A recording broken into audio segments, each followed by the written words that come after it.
Hi and everyone, welcome. My name's Ian Mack, and in this session of opera stories we're going to consider the English opera Peter Grimes, rather different from many of the other classical operas that we consider. So Peter Grimes, interesting work. What is the story though? Let's find out.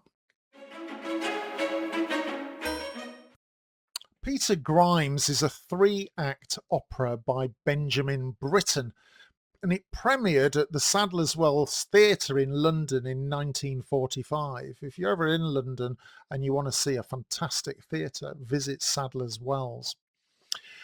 The opera itself, it follows Peter Grimes, a troubled fisherman suspected of causing the deaths of his apprentices. He becomes an outcast as the community turns against him, leading to tragedy.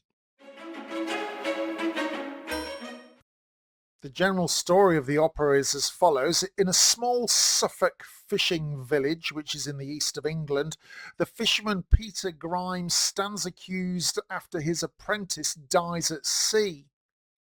Cleared of murder but warned not to work alone, he becomes the target of village suspicion.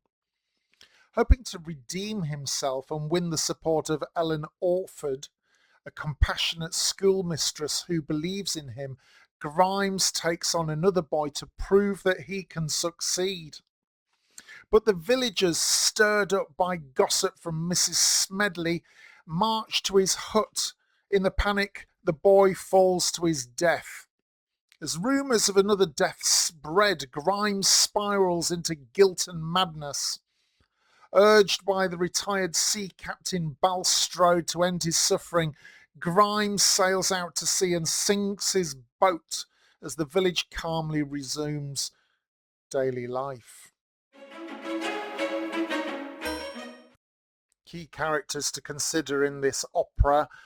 Peter Grimes himself, a rough, tormented fisherman haunted by the sea. Desperately, he wants to prove himself and escape suspicion, yet tragedy follows him. Eleanor Orford, a gentle, compassionate schoolmistress. She believes in Peter's innocence and wants to save him. Balstrode, a rough, retired sea captain, and he's a widower. He befriends and advises Peter, acting as his voice of reason. And Mrs. Sedley, a gossipy, self-righteous widow secretly addicted to opium. She's convinced of Peter's guilt. She suspects him. She fuels the villagers' suspicions. She spreads rumours about him, and she pushes for his arrest. The opera begins with a prologue.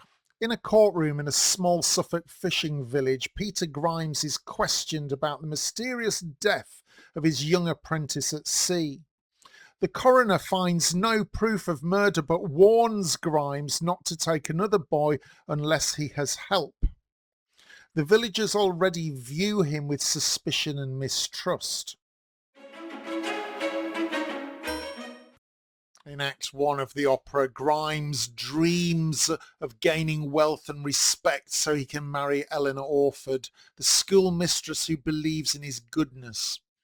Despite Ellen's support, the villagers gossip and treat him as an outsider. He prepares to take a new apprentice, hoping to prove himself through hard work and success. He's a good man.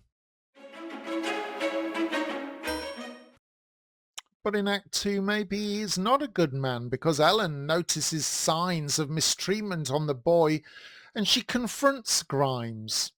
A mob of villagers, stirred up by the apothecary Ned Keane and the busybody Mrs. Sedley, they march to Grimes's hut.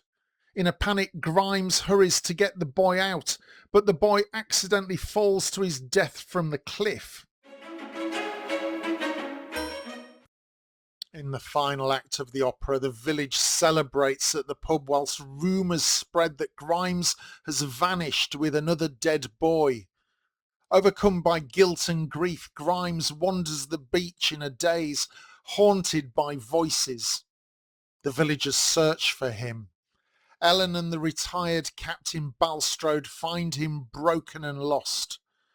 Balstrode quietly tells him to take his boat out to sea and sink it. As the village returns to its daily routine, a report comes in of a boat sinking on the horizon.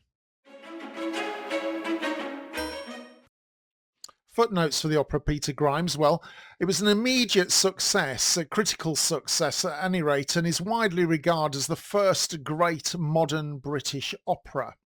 It firmly established Britain's international reputation. From a cinematic point of view, it also harks back to a whole range of provincial English cinema dealing with small communities and strange tales.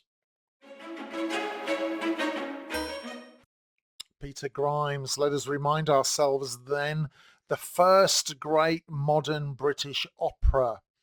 It's got to be worth our time in taking a look at the theatre, and the music is utterly superb, so do check it out either in audio form or as a performance. I loved it. Okay, until the next opera story, my name's Ian Mack, and in the meantime, do remember to like and subscribe, and as always, until the next opera story, remember, time is knowledge.